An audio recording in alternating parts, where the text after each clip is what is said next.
Linnea had stood at the king's side through 3 winters of the withering, and not once had she let the court see her flinch. She did not intend to start tonight. The great hall of Ardenmoor had been built to hold 1,000 wolves, and once it had, now, the high windows wore a skin of silver frost that no fire could thaw, and the long tables stood half empty, and the famous moon banner above the dais had gone the colorless gray of everything the blight touched.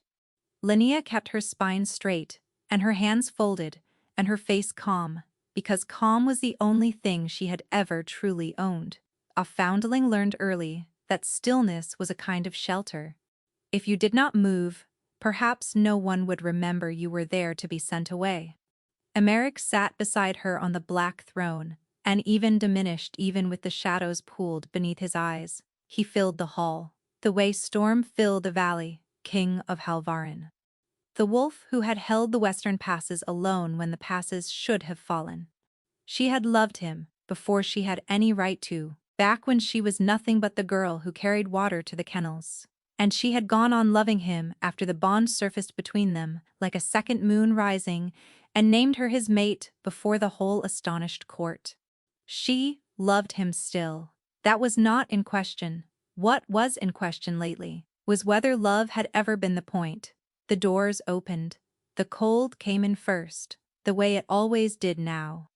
The woman who entered walked as though the frost belonged to her. She was tall and pale and beautiful, in the severe way of a blade laid on white linen, and the wolves nearest the door drew back from her, without seeming to know they did it. A circlet of gray iron sat in her dark hair. Behind her came 2 attendants in the deep violet cloaks of the Ashvale coven, and the temperature of the room dropped another degree, and Linnea felt the fine hairs lift along her arms. "Lady Audley of the Ashvale," the herald announced, and his voice cracked on the last word. Emeric rose.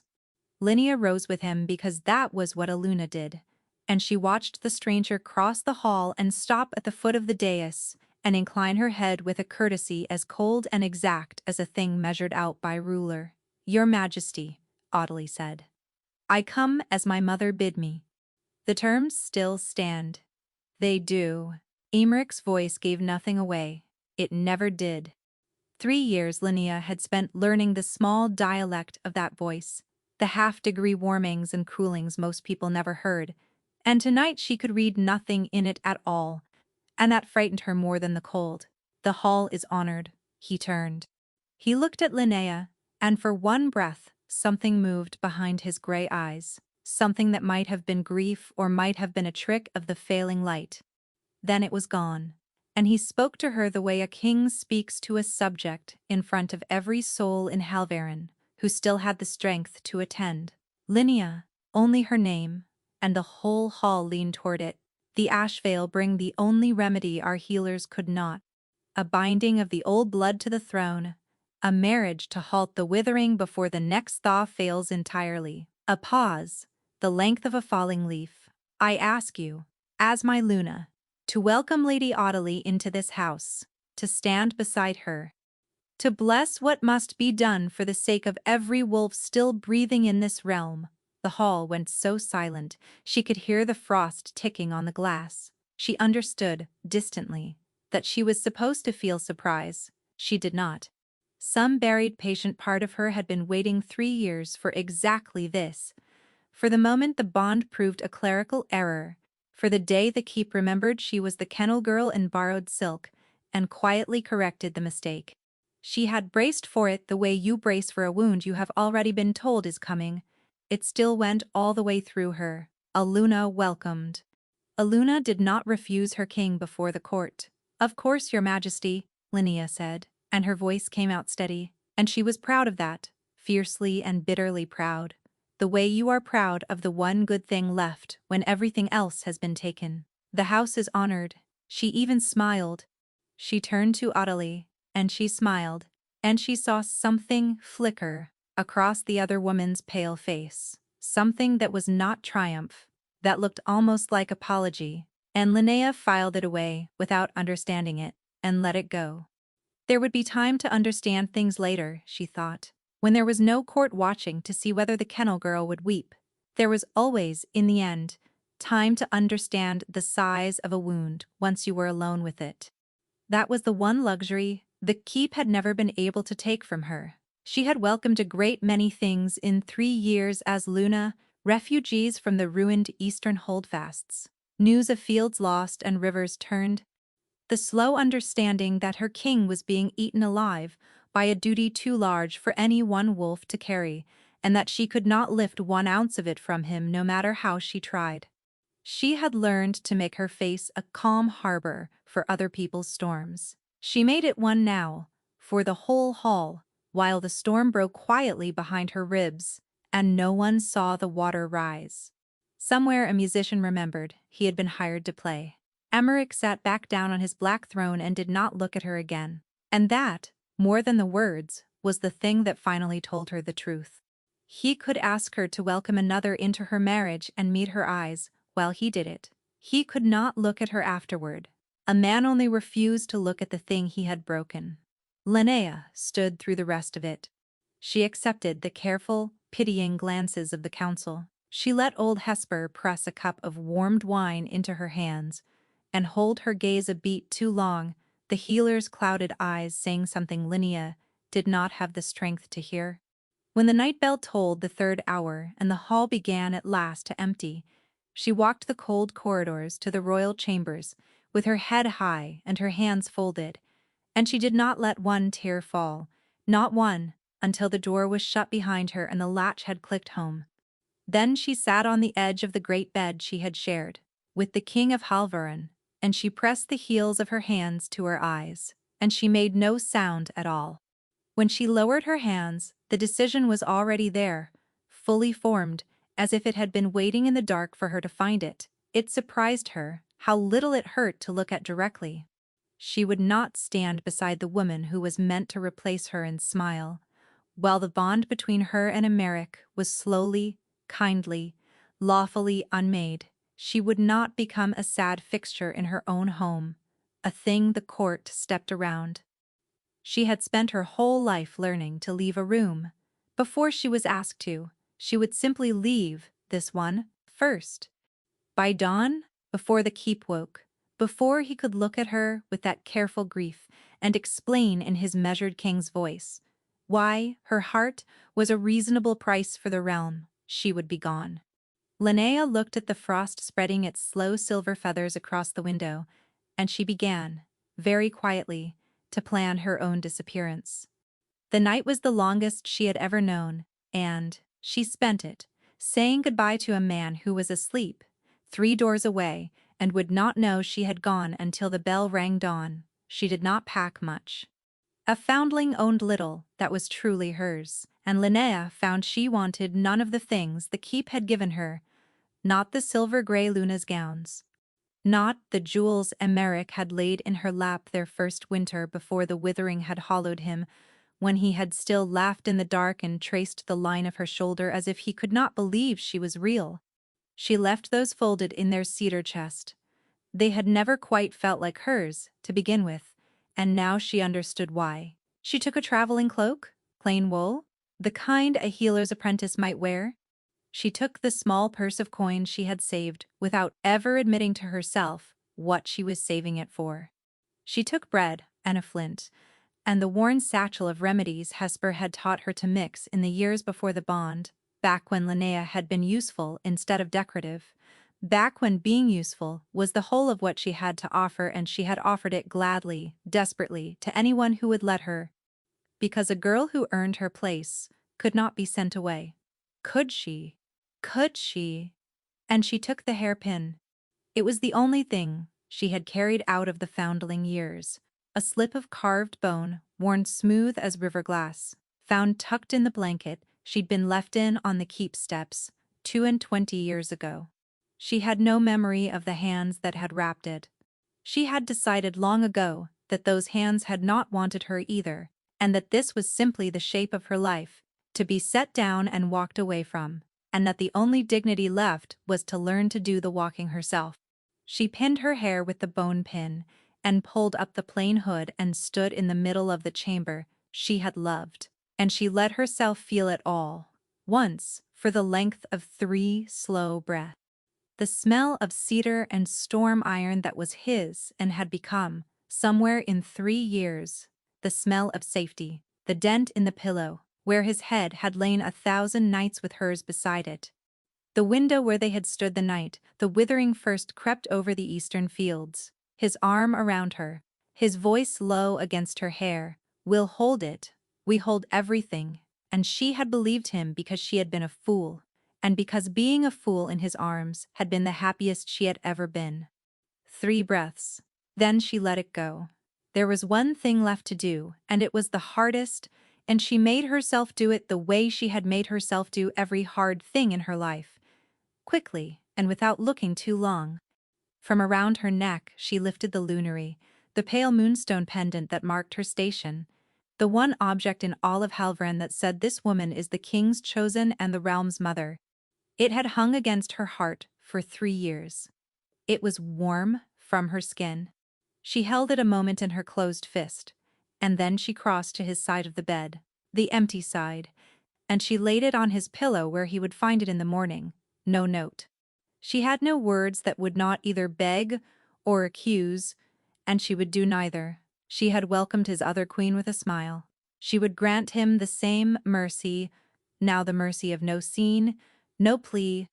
Let the empty place on the pillow say, the only thing left to say, "I understood you. I will not make you do the rest of it to my face." She was at the door when she heard him. Through the wall, low and rough and broken, a sound she had never once heard from the king of Halvarin in 3 years of war and blight. He was awake in the next chamber, where he had taken to sleeping since the night the Ashvale terms arrived, and he was saying her name. Just her name, over and over, like a man trying to set down something too heavy to carry, and finding he could not put it anywhere. Linnea, Linnea, as if it hurt him, as if it were the wound and not the cure. She stood with her hand on the cold iron of the latch, and her forehead against the door, and she came so close to going to him, so close. Her whole body bent toward the sound of him the way a plant bends toward light, the bond between them flaring white-hot and pleading in her chest. Go to him. He is in pain. You can fix this. You have always fixed everything for everyone. That is what you are for. And there it was.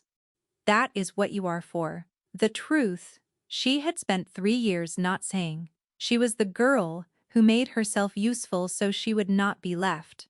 And he was a king who had just told the whole court, kindly, reasonably, that her heart was a fair price for the realm. If she went to him now, she would comfort him through the breaking of her own life. She would hold him while he found the words to set her aside, and she would thank him for being gentle about it, and she would smile. No, not this time, this once, she would not earn her abandonment. She would simply outrun it. Linnea lifted her head and let go of the latch of his door and walked the other way. The keep was a maze she knew better than anyone, every cold room and servant's stair, and forgotten passage learned in the years no one had thought her worth noticing. She moved through it like a ghost of her younger self. The frost had crept inside now, rimed white in the corners, furring the old stone with silver, and the few guards still strong enough to stand their watch had their collars turned up and their eyes half closed, and not one of them marked the plain-cloaked woman who slipped past them toward the western postern as the black sky began to go gray. The boundary ward of Ardenmoor was a line of old standing stones that ringed the city, carved with marks so ancient even Hesper could not read them all. Linnea had crossed them 100 times. She crossed them now in the last dark before dawn. One plain woman with a bone pin in her hair and a satchel on her shoulder, and the moment her foot came down on the far side, the bond tore. It was not like grief. Grief she had been ready for. This was a physical thing. A hook set deep behind her breastbone and yanked, and she staggered and went down on one knee in the frozen grass, with a sound punched out of her that she could not call back. White light behind her eyes. The taste of iron. For one endless moment she could not breathe at all, and she understood, with the cold clarity of a thing seen too late, that the bond between a true mate and her wolf was not a ribbon to be slipped. It was a root. And she had just torn it out of living ground. And behind her, across the boundary, the night bell of Ardenmoor began to toll. Not the hour, it was not the hour. It rang wrong, jangling and wild, the way it rang only for fire, or death, or the breaking of the world. And as Linnea knelt gasping in the grey grass beyond the wards, she watched the frost on the standing stones bloom outward all at once, a silver tide racing across the ground she had just crossed, faster than it had ever moved. Hungry, where it had only ever been slow, as if her leaving had fed it. She did not understand. She could not stay to understand. She got to her feet, with the bond screaming in her chest, and she pulled her hood lower, against the rising light, and she ran. Emeric woke reaching for her, and found the moonstone instead. He knew before his fingers closed on it. A wolf knew the shape of his mate's absence, the way he knew the loss of a limb, and Emeric had been half awake to that absence for an hour already, the bond gone strange and thin in his chest, and he had told himself it was the blight, the long, bad dreams, the cost of 3 sleepless years. He had told himself she was only down the corridor. He had lain in the dark saying her name, like a coward who could not make himself rise and go to her and tell her the truth, and somewhere in that hour she had walked out of his life on silent feet, and he had let her, because he had been too proud and too frightened and too certain of his own duty. The lunary lay on his pillow, pale and cold and final. No note. She had not even left him angry words. She had left him nothing but the symbol of everything he had asked her to give up, set down as neatly as a debt repaid. He was on his feet before he knew he had moved, and the roar that came out of him brought 4 guards through the door with weapons drawn. Find her. His voice did not sound like his own. The Luna. Find her. She cannot have find her. But even as he said it, even as the keep erupted into torchlight and shouting around him, the king of Halvarin stood in the cold center of his chamber with his mate's pendant crushed in his fist and felt the truth arrive like winter. She had not been taken. There had been no struggle, no cry, no scent of any wolf but hers. She had chosen this. She had stood beside him in the great hall and smiled and welcomed the woman the Ashvale sent to unmake her, and then she had gone quietly into the night, rather than make him watch her break, and the gentleness of it was unbearable. He would have given anything for her to have screamed at him, to have struck him, to have made him account for what he had done with that careful, reasonable speech he had rehearsed for a week and despised every word of. He had not chosen Ottilie.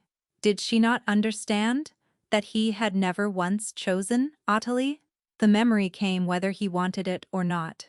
Bastien, laying the Ashvale terms on the council table 6 weeks past, the wax seal, the color of a bruise. The Coven Mother Morvenna's offer in her own slanting hand, a daughter of the old blood, bound to the throne of Halvarin, and in exchange a working that would halt the withering before the last thaw failed and the realm starved in the dark. Emeric had read it 4 times. He had sent Hesper and 3 healers to verify every claim, and every claim had held.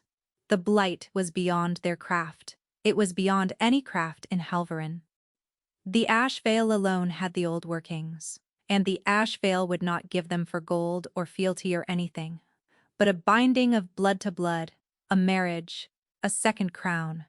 He had sat with that for 6 weeks, like a man sitting with a blade against his own throat. He had looked for any other road. There had been no other road. And so he had made the calculation a king is cursed to make, the one that trades the one thing he cannot live without for the lives of every soul who looked to him to keep them breathing. And he had told himself that Linnea, of all people, would understand it. She had spent her whole life giving herself up for others. He had thought, fool, fool, that she would see he was only doing the same. He had not understood until he watched her smile and felt his heart go to ash. That asking her to give herself up one more time was the cruelest thing he could possibly have done. That she had been waiting her whole life for someone to tell her she did not have to, and he had told her the opposite. In front of the court, in a voice like a closing door, "Your Majesty." Bastian was in the doorway.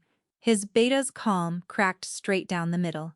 "Your Majesty, you have to come," the wards. "I gave an order. Find the Luna. The Luna is why I'm here." Bastian's face was gray. Emeric, the Withering. It moved in the night. It moved miles. The dawn run told the rest. Every morning for 3 years, what remained of the Ardenmoor pack gathered at the eastern gate to shift and run the boundary, partly for patrol and partly for the simple defiance of it, to prove to the failing land that wolves still lived here. This dawn, at the eastern gate, 33 wolves reached for their other shape in the gray light, and could not find it. Emeric watched it happen. He watched strong men and women who had run on 4 legs since childhood claw at their own skin and come up empty, their wolves gone silent and far, locked behind a door that the night had quietly sealed. The Withering had never touched the shift before. The blight killed crops and curdled rivers, and put frost where frost should never be, but it had never reached inside a wolf and stilled the beast at the heart of him. It had reached inside. Now it had reached in the very hour. Linnea crossed the wards. Emeric stood at the eastern gate, with his people stumbling and weeping around him, and he understood 2 things at once, and each was worse than the other. The first was that the Ashvale bargain was already too late. The terms had named the next thaw as the point of no return. The blight had just leapt half a season ahead of its own schedule in a single night. By the math of it, the realm now had weeks, not seasons. The second thing he understood, looking at the silver frost spreading on the dead grass exactly along the line his mate must have walked, was the thing his mind kept flinching away from because it could not be true, and was so obviously true. The Withering had crawled for 3 years. It had raced the moment Linnea left. He found Hesper in her tower, and the old healer was waiting for him as if she had been waiting all night, her clouded eyes fixed on the eastern window and the silver tide beyond it. "You felt it too," he said. "I felt the wards fail, boy." She had called him boy since he was 1. She did not stop for crowns. "I felt 3 years of holding come undone between one breath and the next.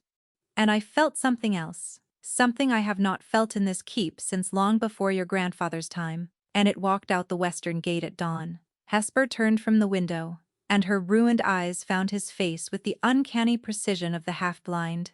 "Tell me, Your Majesty, when you chose your foundling, Luna, when the bond named that particular kennel girl, your true mate, out of all the wolves in Halvarin, did you ever once ask yourself why?"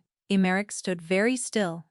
"The bond does not give reasons." "No," Hesper agreed softly, "but it never chooses without one." She lifted a hand toward the spreading frost, the dying fields, the realm coming apart at the seams along the path of one departing woman.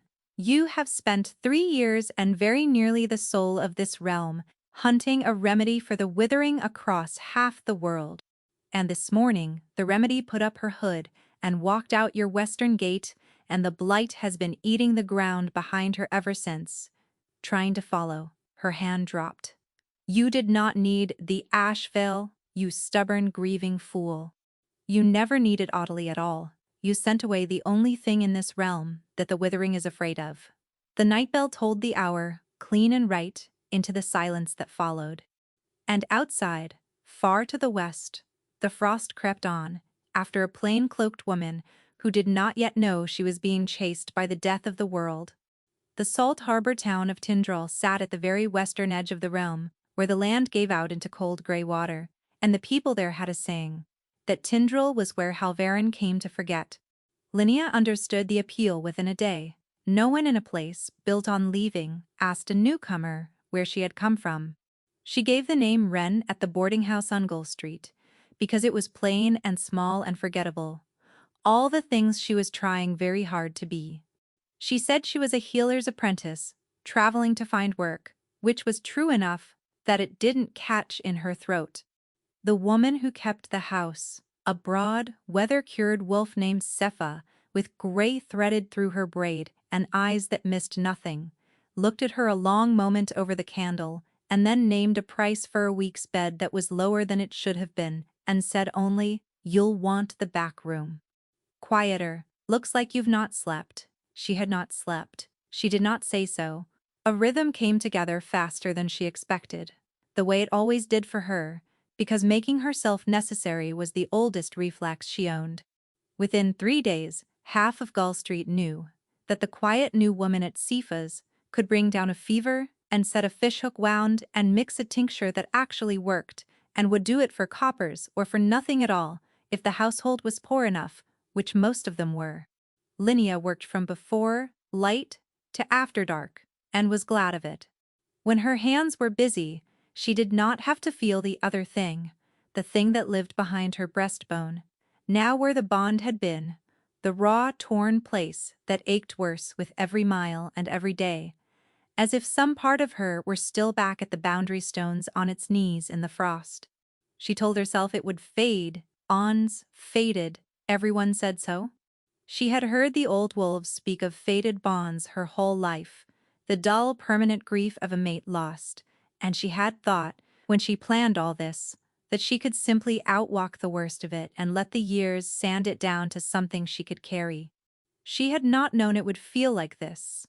She had not known that some nights she would wake, with her hand pressed flat to her own chest and her face wet, reaching in her sleep for a man on the far side of the realm, calling a name into the dark of the back room on Gull Street until Sepha's footsteps creaked in the hall outside, and stopped, and listened, and went away again without knocking. And she had not known about the dreams. They began the third night, and they were always the same. Gray light, no sun, a field of pale frost that went on past seeing. And a wolf in the middle of it, a great, dark wolf, gone gaunt and dull, sunk to its chest in something that was not snow and not water, something silver and slow and patient, and it was not struggling anymore. That was the worst of it. In the dream, the wolf had stopped struggling. It only stood sinking, and turned its head, and looked at her across the frozen field, with eyes she knew, eyes the cold gray of storm iron, and it did not call to her or beg. It simply looked, as if to say, "You were right to go. There was never anything here worth saving." And every dream she ran toward it across ground that pulled at her feet, and every dream she woke gasping a stride too short, with frost, real frost, melting on the inside of the window glass that no tindril winter could account for. She did not let herself think about what the frost meant. She had become very good, over a lifetime, at not thinking about the things that would unmake her if she looked at them straight. On the 7th night, Sifa was waiting up. Linnea came in past midnight, bone-tired, salt-stung, her hood damp, and the older woman was sitting at the long kitchen table with a single candle and 2 cups and a pot of something dark and herbal that smelled of root and tar. "Sit," Sepha said, in a voice that did not expect to be refused, and Linnea, who had spent a lifetime not refusing, sat. Sifa pushed a cup across the boards. She watched Linnea wrap both hands around it for the warmth, watched the fine tremor in those healers' fingers, watched it the way Linnea herself watched a patient, reading the body for the thing the mouth would not say. 7 days you've been under my roof, Sepha said at last. 7 days. And the frost in the back room melts off the inside of the glass every dawn. 7 days, and the gulls won't roost on the gable, over your window, and my old bones ache like a storm that never comes. And last night my own wolf paced me till sunrise and would not say why. She turned her cup slowly on the wood. I've kept this house 40 years, Wren, if that's your name. I know the weather of it, and the weather changed the night you walked in. I'm sorry, Linnea said. Automatic. The apology of a lifetime. I'll go. I don't want to bring trouble to your... I didn't say go. Sepha's hand came down flat on the table, not hard, just final. I said I know the weather. She leaned in, and the candle threw her seamed face into deep relief, and her eyes on Linnea's were suddenly not a landlady's eyes at all, but something far older and far more careful. So I'll ask you plain. And you'll answer me plain, because I think you've been alone with this longer than is safe. When you sleep, child, where do you go? Linnea's hands went still around the cup. A field, she heard herself say, before she could decide not to. Gray, full of frost. There's a wolf, drowning in it, and it stopped fighting, and I can't reach it. Her voice cracked on the last word, and she hated that it did. It's only a dream. Grief makes dreams. That, said Sepha quietly, is not a dream. Grief doesn't frost a windowpane in a salt town in the warm half of the year. She sat back. She looked at Linnea for a long, long moment, and something moved across her weathered face that Linnea could not name. Something that started as suspicion and slid into a kind of awe and ended, frighteningly, in fear. Give me your hand. She did not know why. Sifa turned it palm up in both of hers and bent close, and went very still, and inhaled once, slow, the way a wolf reads what a face will lie about. And then the old woman's breath caught, and her grip tightened until it hurt, and when she lifted her eyes to Linnea's, they were wide and stunned and wet. It's not on you, Sepha whispered. It's under you. Moon keep us.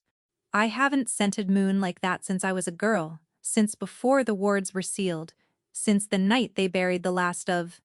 She stopped. Her hand was shaking now, the steady landlady's hand. Child, who were your people? Your true people, the ones that left you. Do you know?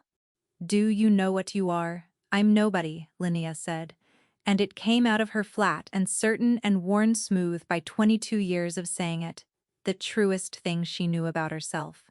The floor beneath her whole life. I'm a foundling. I was left on a step. Nobody's people leave them on a step. She had said the words so many times they had stopped meaning anything, the way a coin worn faceless still spends. Nobody. It had been a kind of shield once, when she was small and the kitchen wolves were cruel. If she agreed with them first, if she said it before they could, then the word lost its teeth, and she could go on carrying water and earning her corner and being at least useful. Useful was the opposite of nobody. Useful was a place to stand. She had built her whole life on that narrow ledge, and tonight, an old woman in a salt town was looking at her as if the ledge had never been the truth at all. No, Sepha breathed, staring at her, as if she'd never seen her before, as if she were seeing something through her, something vast and buried and waking. No, you don't understand. Someone hid you on that step.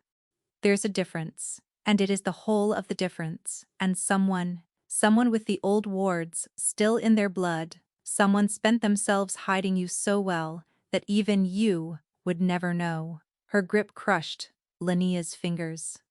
The question is, what they were so frightened would find you. Because whatever it was, the candle guttered, a draft from nowhere. And on the inside of the kitchen window, in a warm dark of a harbor summer, frost bloomed across the glass, with a sound like something breathing in. Sifa turned toward it slowly, and the blood went out of her face. It has found you, she said. Linnea did not sleep again that night, and neither did Sifa.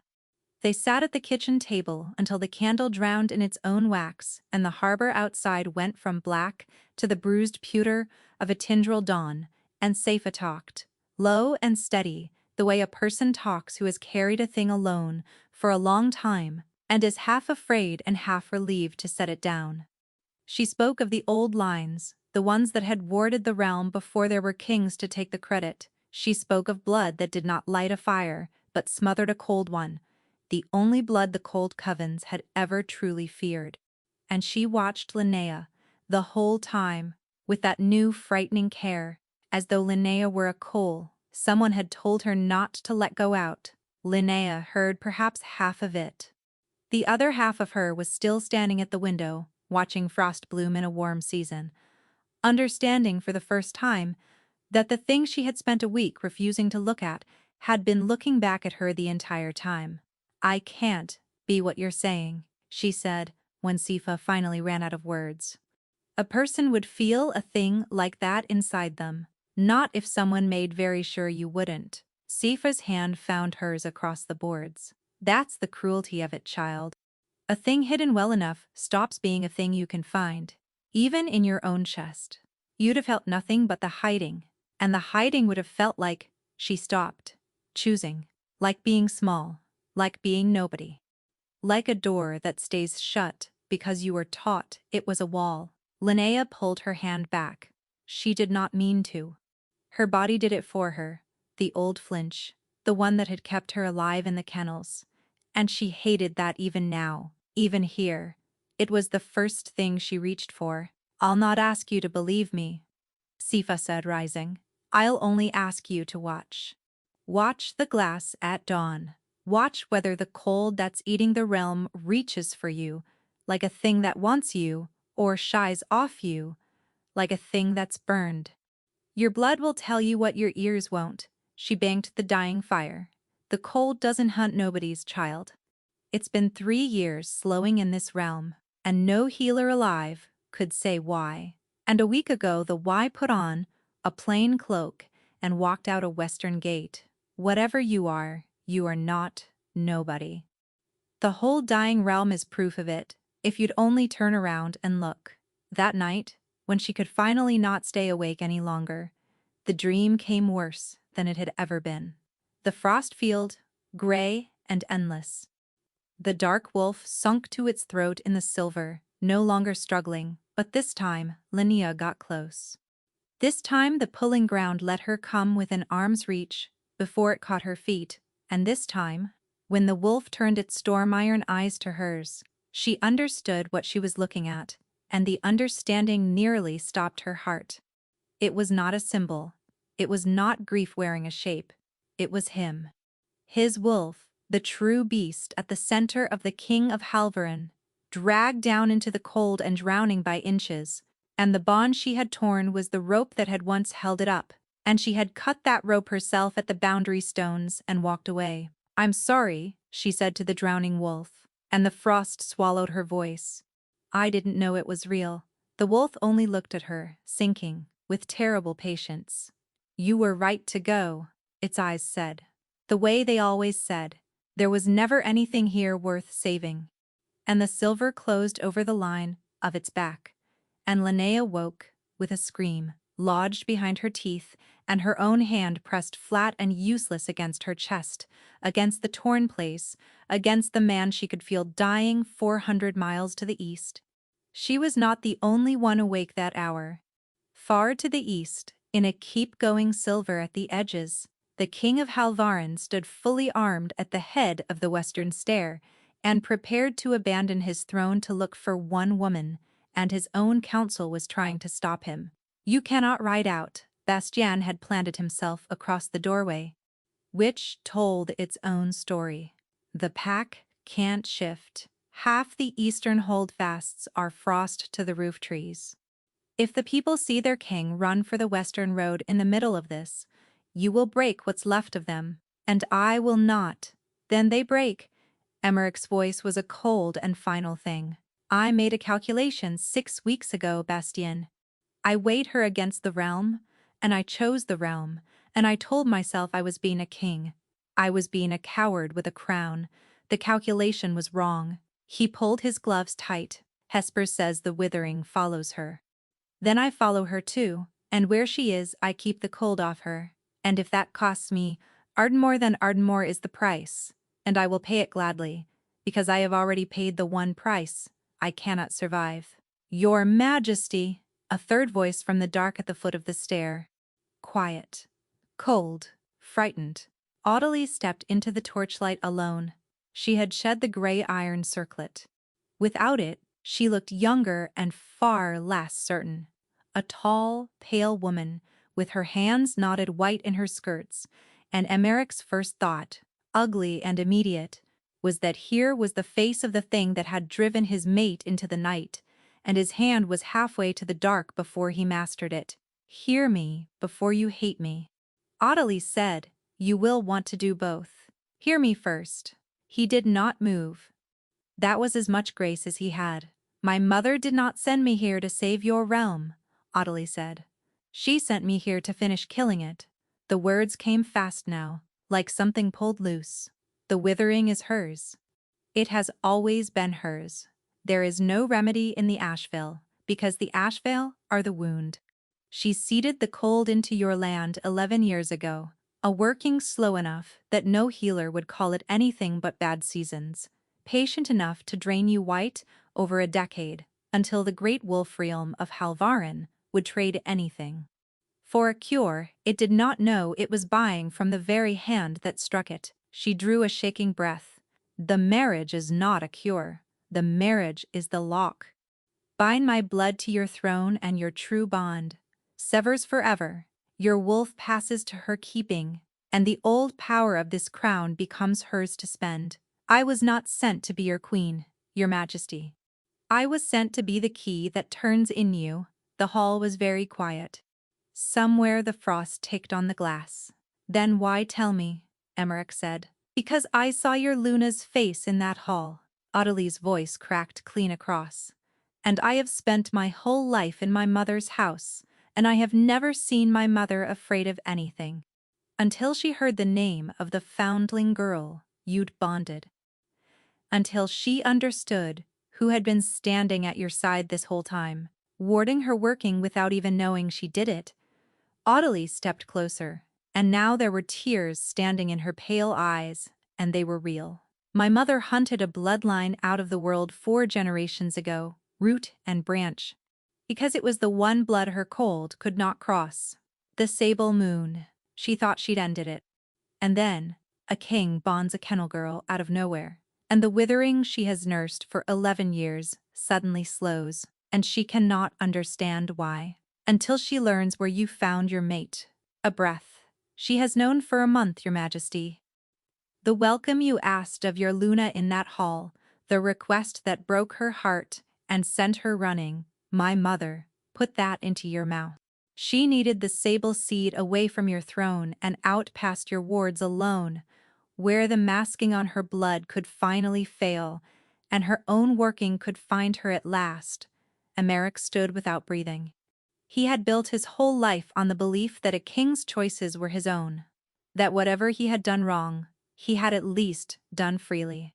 And now this pale, frightened woman was telling him gently that even the cruelest act of his life had not been his at all.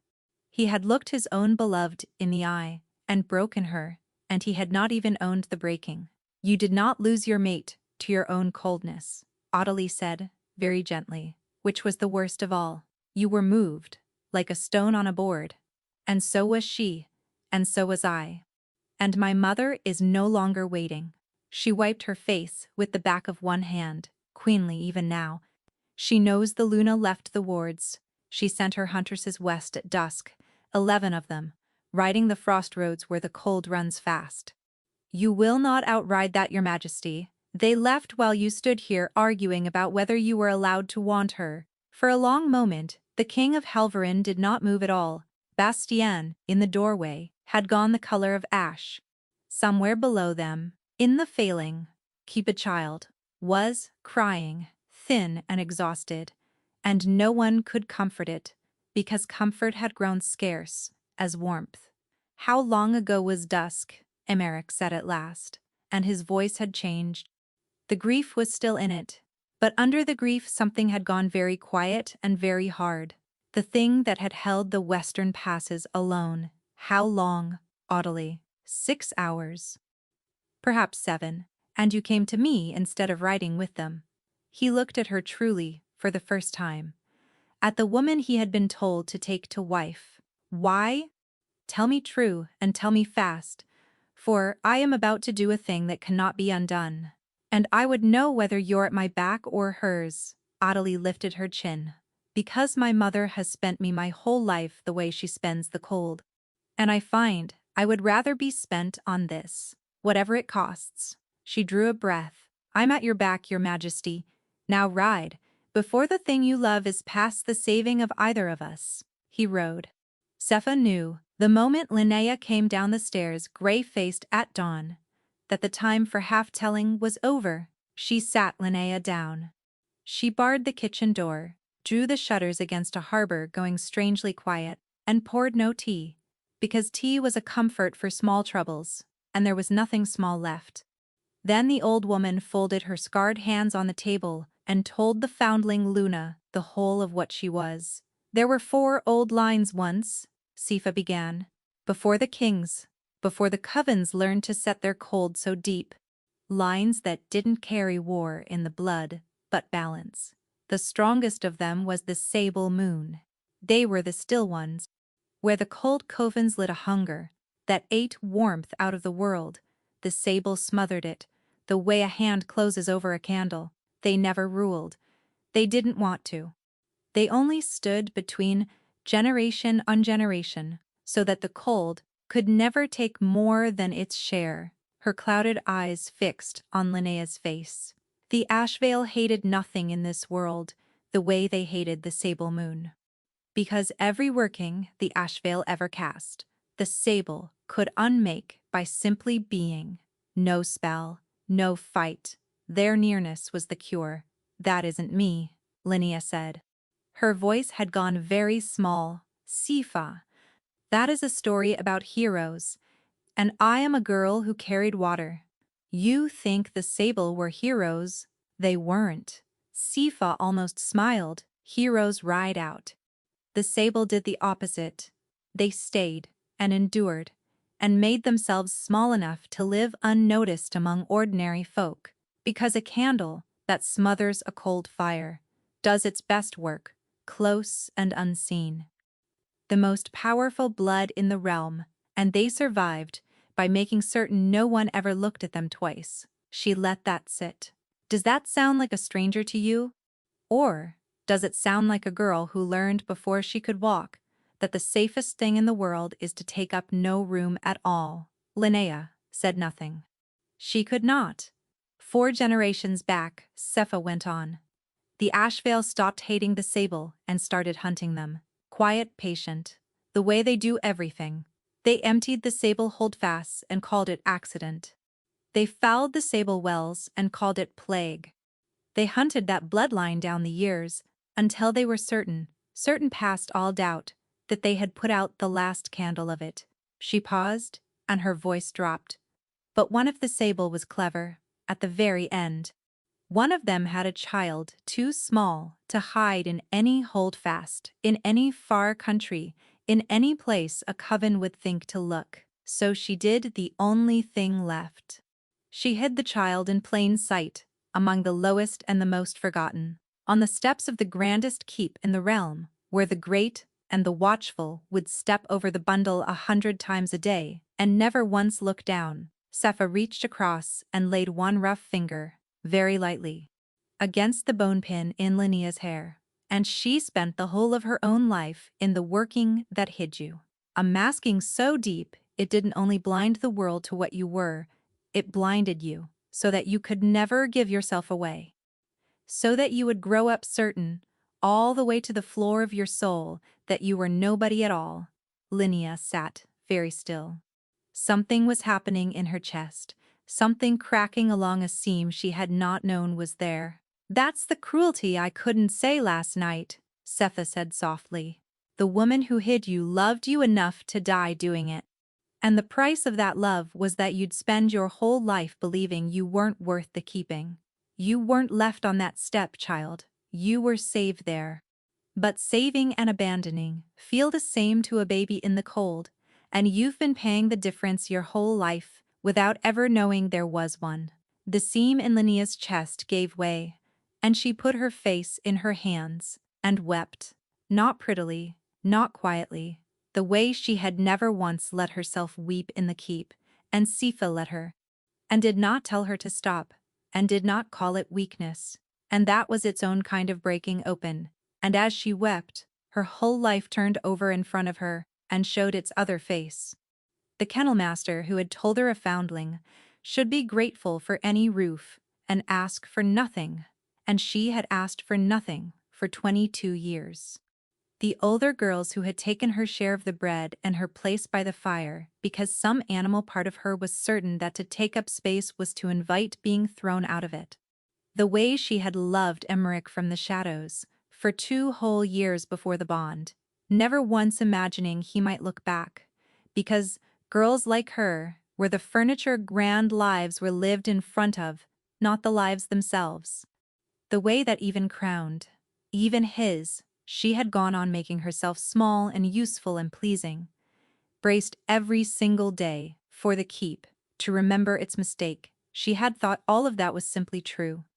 The fixed and obvious fact of her own small worth, and it had been a spell laid in love by a dying woman, to keep a coven's huntresses from ever scenting the candle in the cradle. Every day Linnea had spent believing she was nothing. She had been doing precisely what the masking was built to make her do. It was almost too much to hold. It was grief and rage and, rising slow and strange beneath both, something that might, if she let it, have been the first cold edge of fury at the lie itself, at 22 years spent apologizing for the space her own body took up in the world. When she could speak again, the questions came in a rush. Why now? Why has it all come apart now after 22 years? Because of the bond. Sifa's mouth thinned. A true alpha bond is the strongest waking thing there is. 3 years you've been bonded to the king of Halvaran, and 3 years that bond has been gently, patiently calling your blood awake under the masking, like sun reaching down through ice. You never felt it, but the realm did. That's why the withering slowed the year you bonded him. It wasn't his healers. It wasn't the Ashvale's mercy. It was you, standing at the throne with the sable moon half-waking in your veins, smothering the cold a little more each season, without anyone alive understanding why she let that land. And then you tore the bond out at the boundary stones, and you ran past the wards, and 3 things happened in a single night. The ward your blood was unknowingly casting collapsed, and the cold surged. The masking that hid you began at last to fail, and the bond you severed, she stopped. For the first time, Sepha looked afraid to go on. Say it, Linnea whispered. A torn true bond doesn't simply grieve, child. It bleeds. Both ends. His wolf is being pulled down into the cold, because the line that held it up is cut, and you are the other end of that cut line. The drowning you dream isn't a vision you're watching. It's a place you're being dragged toward, a stride behind him, every single night. He goes under, and the bond takes you down after him. Sifa's hand closed hard over hers. If the king of Helverin dies in that frost, you do not survive him. You were never going to outwalk this. There is no far enough. You are tied to a drowning man by a rope you cut, and cutting it didn't free you. It only made certain you'd both go down in the dark, and neither of you would ever understand it was the cold that won. Linnea sat with that, the way you sit with a verdict. So I killed us both, she said quietly, trying to keep my heart from being taken. The running is the thing that's killing him, and me. And the realm with us. You ran from a thing that hurt, and any sane creature runs from what hurts. Sepha's voice was the flat, level tone of a healer setting a bone. The cruelty isn't yours.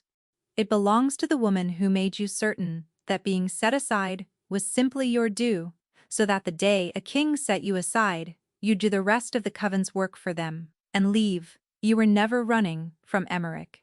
You were running from a thing carved into you in your cradle, and it followed you west because it was never out there. She tapped, once, very lightly, over Linnea's heart. It was in here. Linnea looked at the barred door, the drawn shutters, the harbor gone so terribly quiet.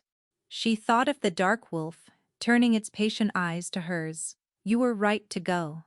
And she understood finally that it had never been the wolf saying that. It had been her own oldest wound, wearing his face, telling her the lie the masking had carved into her at the root. There was never anything here worth saving, least of all you. How do I stop it? She said, not a plea. The first, hard, flat thing she had said in a week. You stop running, Sepha said. You stop being small. You let the candle the Ashvale spent 4 generations trying to put out. Finally, light. Her grip tightened to the bone. But I'll tell you true, because you've had enough of kindly lies. I don't know if you can. The masking made you a stranger to your own power, waking it now untaught, alone, with the cold already hunting. It could burn through you like dry grass. She held Linnea's eyes. And here is the worst of it. The sables smother the cold by being still and whole and certain of their own place in the world. That's the whole of the working. A sable, who believes she's nothing, has nothing to smother the cold with. The one weapon you were born holding is the one thing the masking made certain you could never pick up. You cannot save him by being useful, the way you saved everyone your whole life. You can only save him by believing, all the way down, the one thing you have never once believed. That you, Linnea, not the cure, not the rope a drowning man grabs, were worth the keeping all along. Her voice cracked, just slightly. And I don't know how to teach a soul that in an afternoon. I think it can only be chosen, and I think you are very nearly out of nights in which to choose it. The despair that opened under Linnea then was wider than the frost field in her dreams, because she could feel how true it was.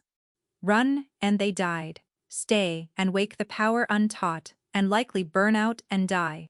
Or do the one impossible thing 22 years had built her to be unable to do, believe, at the floor of herself, that she was worth more than her use, and she had no idea where to even begin. She had made herself small, with such care, for so long, that she no longer knew where the bigger self had been folded away, or whether there had ever truly been one. The dream took her before she could finish the thought. It came in the waking world this time, between one breath and the next, the kitchen dissolving into gray, the frost field, the wolf, and this time there was no arm's reach, no near miss.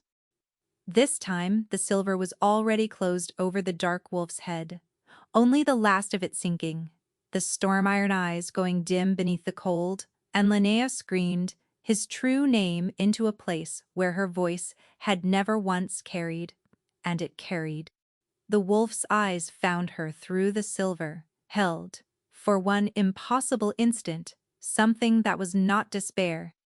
Then the window of Sepha's kitchen blew inward, and a gale of frost and broken glass, and the warm harbor dark came pouring in white and bitter and alive.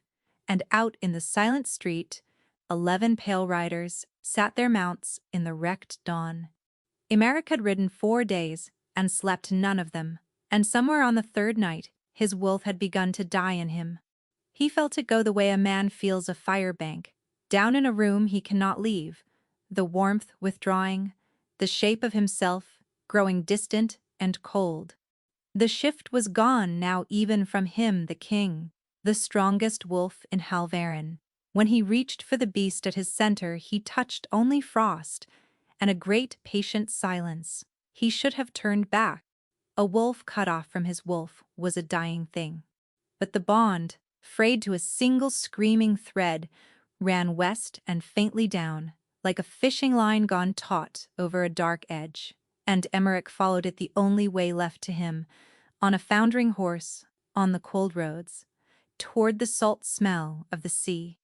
The realm he rode through was the realm he had failed. He saw it all the way down.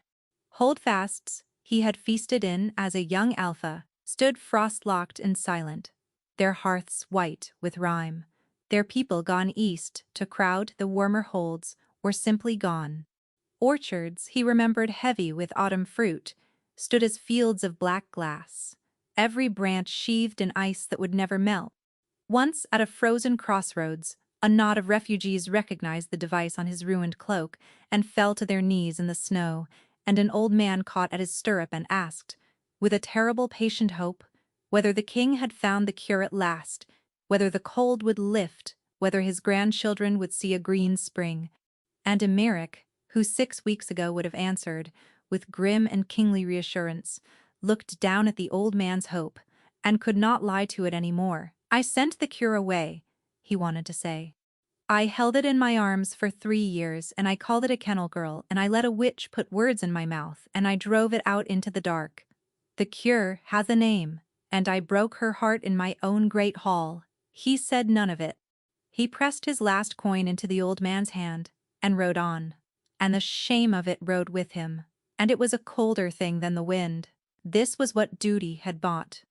He had spent his whole life believing a king must be a thing emptied out and given over, that to want for himself was a luxury his crown forbade, and the sacrifice had saved no one. The duty had been the trap, and the witch had counted on exactly this. A king too proud of his own self-denial to imagine that the thing he loved might also be the thing that mattered. By the fourth dawn his horse was failing, and so was he, and the thread of the bond had gone so thin he could barely find it, and he had begun, in the long cold dark, to make his peace with arriving too late. Then he came over the last rise above Tendril at the grey hour, and saw the frost pouring down into the harbour town like a tide running backward, and the 11 pale riders in the street, and one small figure in a doorway with her hands raised against the cold. And his dying wolf surged up in him one last time, and he was off the horse and running before he had decided to. What he saw then, he would carry the rest of his life. The huntress's cold broke against that doorway and did not pass it. Linnea stood with the wrecked frame splintering around her, and her bone pin loose in her wild hair. And she was not casting, not fighting, not doing anything he had a word for. She was simply there, and where she was, the silver stopped. It curled back from her like a struck animal. Frost, that had crossed 400 miles and felled a kingdom, reached the threshold where she stood and died, and behind her the old harbor keeper, and a knot of terrified townsfolk huddled in a pocket of impossible warmth, the only warm thing in all that gray morning. The candle the ashvale had hunted 4 generations to snuff was alight at last, raw and flickering and untaught, in the body of a woman who still believed she was nobody. It was the most beautiful and most terrible thing he had ever seen, because he could see, too, what it was costing her. She had gone gray to the lips, her knees were going. The power was burning through her, with nothing to shape it, exactly as the old woman must have feared, and the huntresses, recovering from their shock, were already drawing the cold back. For a second blow she would not survive. Emeric hit their line from behind, like the last of the winter, coming the wrong way. He could not shift. He did not need to. He was 4 days of grief, and 4 generations of a king's rage in a failing body, and he broke the huntresses working the oldest way there was with his hands, scattering them across the frost-bitten street, buying her the 3 breaths she needed to stay standing. By the time the pale riders regrouped and fled, rather than face a maddened Alpha King and a waking Sable both at once, the cold had pulled back to the edge of town to wait, and the sun, weak and disbelieving, had found a gap in the gray. And Emeric turned, gasping, ruined, alive, and found his mate looking at him across the broken street, as if he were the last thing in the world she had wanted to see. Linnea, her name broke out of him. He crossed the cobbles toward her with his hands already reaching. "You're hurt, you're real, I have you, I'm taking you somewhere the cold can't stop." One word. It put him on the spot as surely as a wall. He stopped. She was ashen and swaying with exhaustion, and she held herself upright by will alone. And her eyes on his were not the soft gray harbors he had drowned in for 3 years. They had something new in them. Something that had woken in the same hour her blood had. "You came," she said. 4 days. You left your throne and your dying people, and you tore the whole road apart to reach me." Her voice shook, but not with weakness. "Why? Because I love you. Because I was a fool and a coward, and the calculation was wrong. I told the council. I'll tell you, I never chose her. It was Morvenna's hand in my mouth. I believe you." And she did. He could see that she did, and for one wild instant, he thought it was over. The running, the cold, all of it. "I believe you never chose Ottilie. But that isn't the question, Emeric. Listen to yourself. You crossed the realm. To protect me. To carry me somewhere safe. To keep the cold off me and decide for me, and bear it all on your own back. Like you bear everything, because a king doesn't get to keep what he wants. He only gets to die for it nobly." Tears stood in her eyes and did not fall. "Safa told me what I am.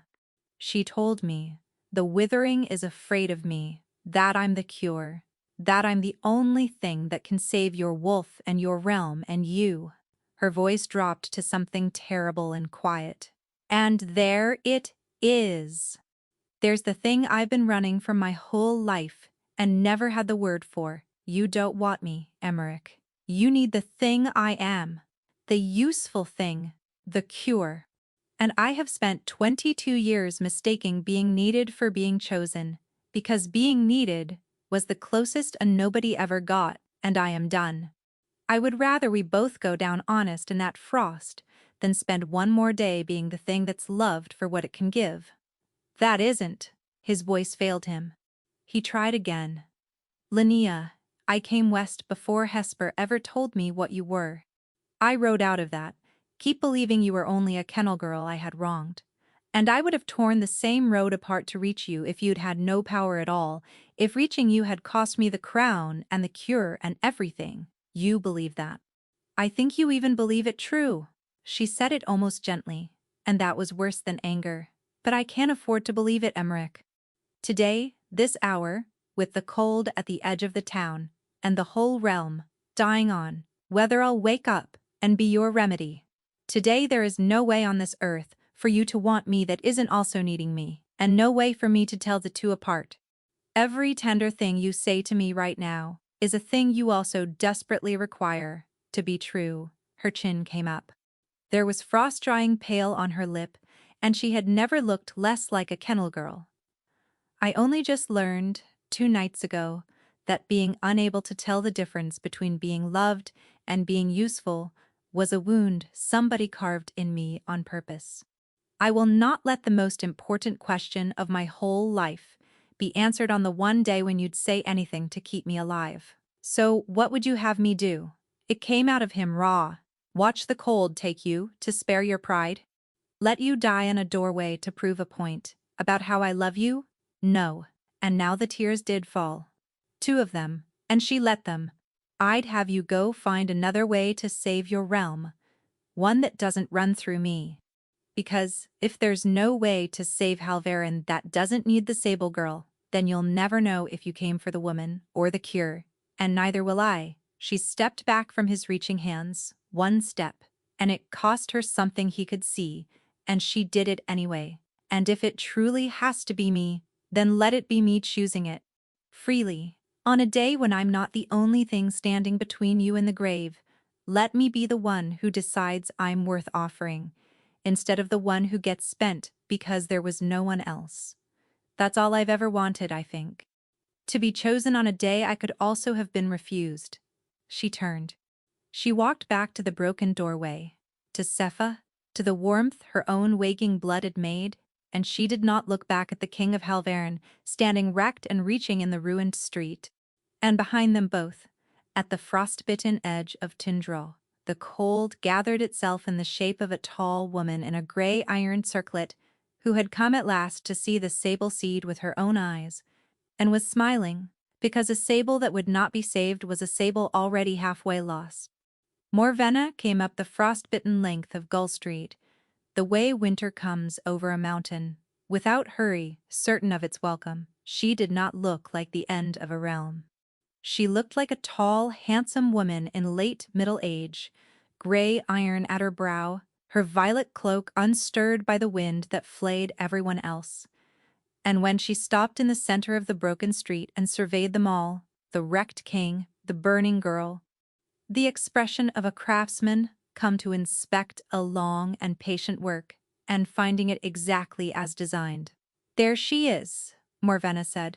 4 generations, I've waited to see a sable face again. And here you are at last, little candle, lit precisely where and when I needed you lit. She smiled at Linnea with what looked horribly like affection. You have no notion how hard I worked for this hour. The seasons of cold, fed in by inches, the bargain offered, the words I set so carefully in your king's mouth, in that lovely, cold hall, so that you would do the one thing your whole sad little life had trained you to do and leave. Out past the wards, away from the throne, alone, where your blood would wake at last with no one near to teach you how to hold it. She spread her hands, and now it wakes, burning you alive even as you stand there. Go on, child. You know what you are. Spend it. Save your harbor folk. Save your dying king. Burn yourself down to ash, saving them the way you've earned your bread your whole life, and let me have what's left. And the cold came down on Tindril like a closing hand. It came from everywhere at once, no longer a tide, but an ending. The frost roaring in off the gray water and down from the white sky, and up through the very cobbles and the warm pocket Linnea's blood had made guttered and shrank. Behind her she heard Seifa cry out. She heard the townsfolk, the children. She heard, far off and fading, the long despairing note of a great wolf going under cold water, and she knew without looking that the frost field had come all the way into the world now, that Americ's wolf was drowning in the real street in front of her, that the man himself had gone to his knees in the rime, with his breath coming white and slow and final. So Linnea did the only thing she had ever known how to do. She reached for the power, all of it, to save them, and it answered, and it was agony. It poured up through her untaught and unshaped, and it burned, exactly as Sepha had warned. The candle held to a gale, guttering wild, eating her from the inside as fast as it touched the cold. The cold tore at her from the inside, and the street grayed at the edges of her sight. She flung everything she had at the frost, and the frost drank it and came on, and Mervena laughed, soft and pleased, because this was the whole of her design. A sable spending herself to save others would burn out long before she ever smothered the working, and the witch had only ever needed Linnea to do one last time the thing she had been carved in the cradle to do, to pour herself out for everyone else, until there was nothing of herself left at all. You're losing, the cold whispered, in her own oldest voice. You were always going to lose. There was never anything here worth saving. Least of all, you. Linnea, stop, Emmerich's voice. He had crawled to her through the killing frost, the king of Halvarin on his hands and knees in a salt town gutter, and he caught her wrist in a grip gone weak as a child's, and his gray eyes, when she looked down, were the only warm thing left in all that white world. Stop saving them, he gasped. Stop saving me. Don't you dare. Don't you dare. Burn yourself out for this realm. Listen to me. Listen. Frost was forming on his lashes. You were right, in the street. You were right about all of it. I came here needing you to be the cure, and as long as I need it, she wins. She told me so herself. She built the whole world to make you spend yourself, so I am putting it down. Do you hear me? Let it freeze. His voice broke. Let Halvarin freeze. Let the crown go under the ice. I have spent my whole life emptying myself out for that crown and calling it virtue, and it bought nothing but a dead realm and a broken woman. And I am done. I don't want a king's death. I don't want a green realm I purchased with your ash. I want you, not the sable, not the cure. You, the kennel girl I loved 2 years before any bond. The woman who left the lunary on my pillow rather than make me watch her break. I would rather die in this gutter holding the woman than rule a saved realm without her. His failing hand came up and cradled her face, infinitely gentle, as the cold closed over them both. You asked me to choose you on a day you could be refused. Here is the day. The whole world is the price, and I am choosing you, and I am letting the rest of it go. Put the saving down, my love. You were never a cure. You were always just the one I wanted.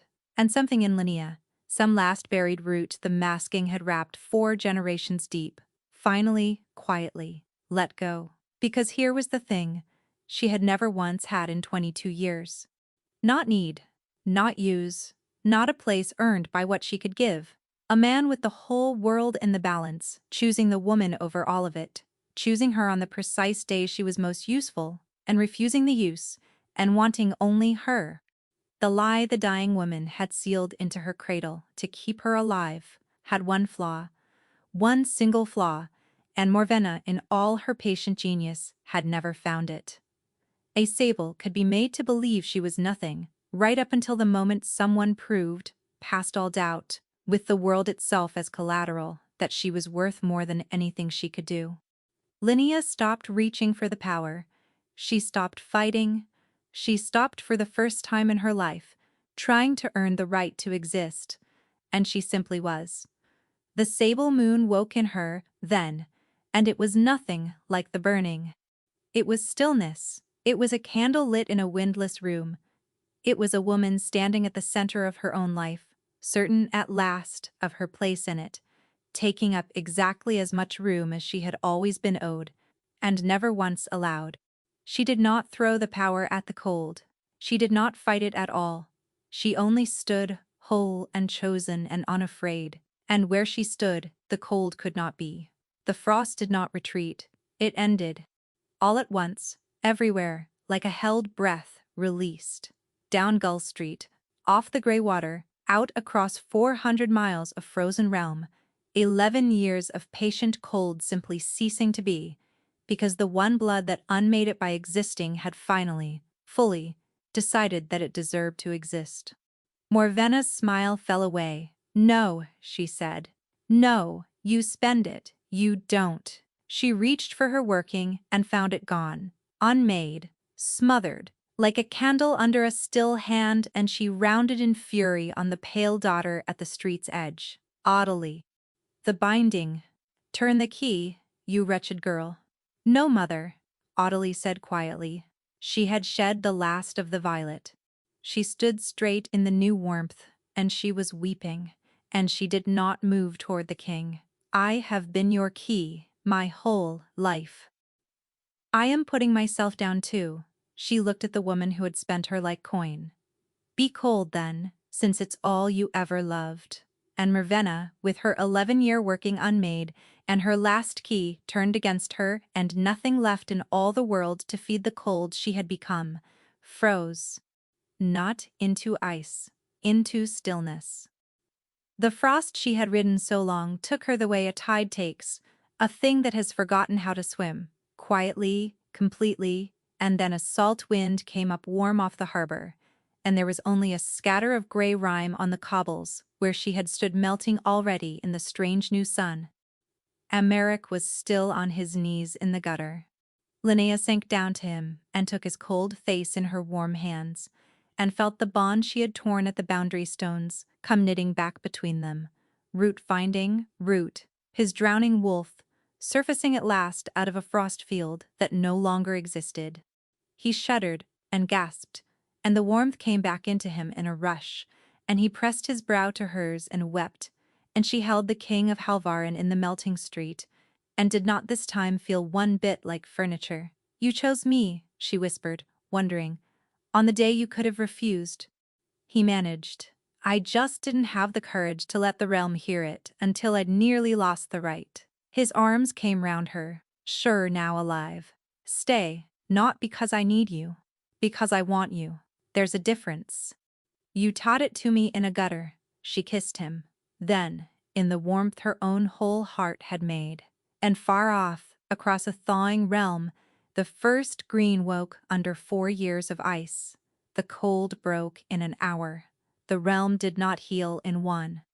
That was the thing Linnea came to understand in the weeks after Tindril, riding home beside Americ, through a Halvarin learning, slowly and painfully, how to be warm again. The withering had ended, but 11 years of it had emptied villages and felled orchards, and put a generation of wolves out of reach of their own shift, and ending the cold did not refill the granaries, or raise the dead, or teach a frightened pack to trust the spring. Frost that has lain 4 years leaves the ground sodden and strange beneath it. Healing, it turned out, was slower and humbler work than salvation, and there was no single still woman at the center of it who could simply decide it whole. But the green came. Field by field, the green came. It came on its own stubborn schedule, not hers. There were holdfasts in the far east where the thaw turned 4 years of frozen ground to black mire, and the first planting drowned, and the people had to be fed through a second hungry spring out of Ardenmoor's stores, while the soil remembered how to hold a root. There were orphan children of the cold years, who did not know what a warm season was, and wept at the strangeness of rain that did not freeze. There were old wolves who had braced so long against the dying that they could not at first believe it had stopped and went on hoarding firewood in the warm dark, out of a habit grief had carved too deep to thaw in a season. Linnea rode out among them through that first green year, not as a cure now, but as a healer again, which was the work she had always loved, mixing tinctures and setting bones and sitting with the frightened, and she found she could give of herself freely now, precisely because she no longer had to give to earn her place.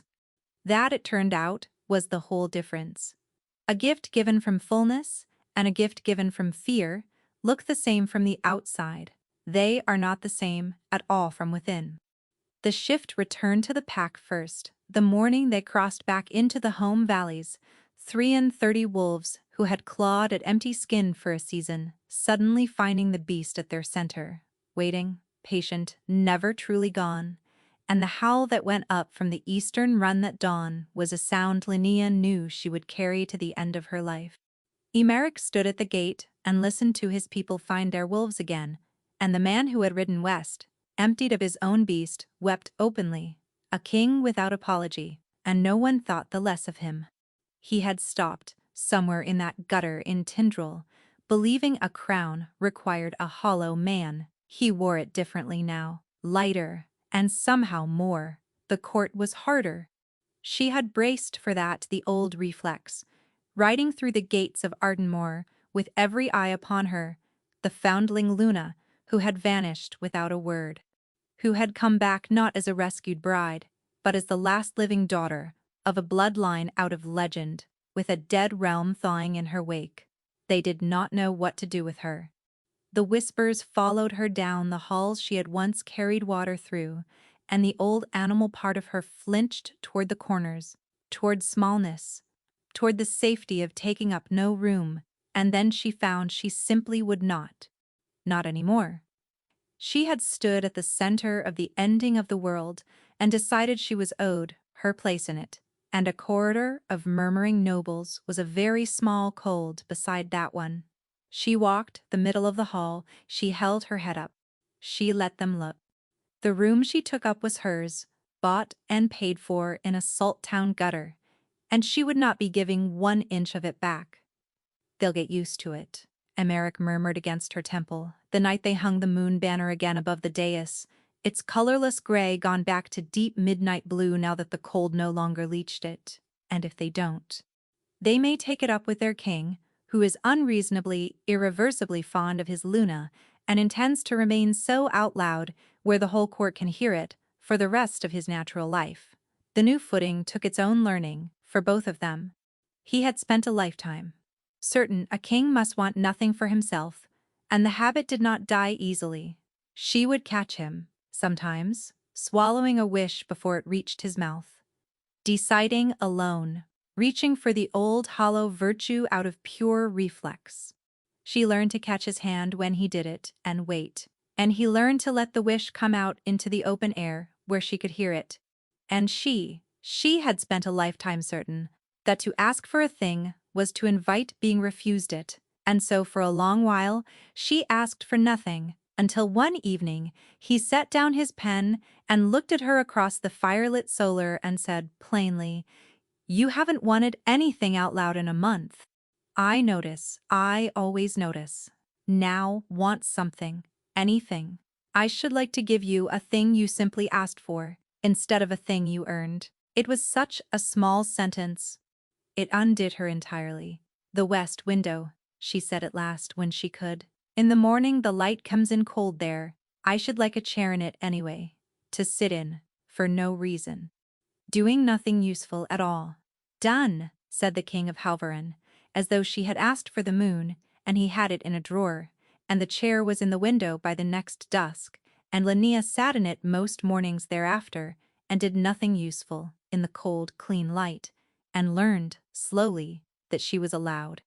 There were other reckonings, gentler ones, Ottilie did not go back to the ruined house of the Asheville. There was nothing to go back to, and nothing in her that wanted it. She stayed, at first because she had nowhere else, and then because Linnea asked her to one daughter of a hard inheritance to another, and in time the cold witch's key became something Halvarin had never had at its court before. A friend who understood exactly what it cost to stop being a thing other people spent. And Sifa, gruff, unimpressed harbor salt Sifa, who had named the candle when the whole world had walked past it, found a standing invitation to Ardenmoor. She pretended to resent, and answered every single time. Some nights, still, Linnea dreamed of the Frostfield, but it had changed. The gray was gone to green now, the silver water to a clear, still pool, and the great dark wolf no longer drowned in it. He stood at the water's edge in the warm dreamlight, whole and unbowed, and when he turned his storm-iron eyes to hers across the meadow, there was nothing of you were right to go left in them at all.